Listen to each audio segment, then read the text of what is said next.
अस्सलाम वालेकुम। मेरा नाम मायरा आफ्ताब है और मैं गजाली स्कूल की तालिब इल्म हूँ। मेरी आज की तकरीर का उन्वान है यौम दिफा।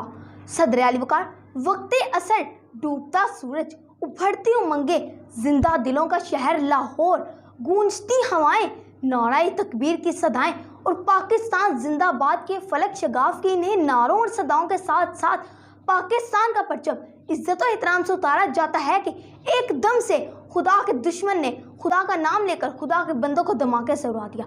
आली वकार, हर सू इंसानी आज़म बिखरे नजर आते हैं।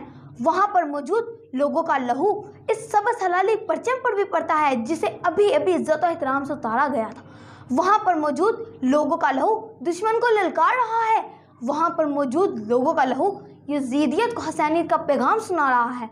आली वकार, 6 सितंबर का सूरज फिजा कोसों गवार बनाए गरूब हो जाता है, लेकिन जनाबे आला एकदम से ठीक अगले 24 घंटे बाद दुनिया ये मंजर देखती है कि जिस जगह की बू खून से रची बसी थी, ठीक उसी जगह पर वही शहरी पाकिस्तान जिंदाबाद के नारे लगाते हुए ये नवीद देते हैं, खून ने दिल दे के निखारेंगे रुखे बढ़गे गुलाब, खून ने दिल दे के निखारेंगे रुखे बढ़गे गुलाब, हमने गुलशन के तहफ़्फ़ुज़ की कसम खाई है। शुक्रिया।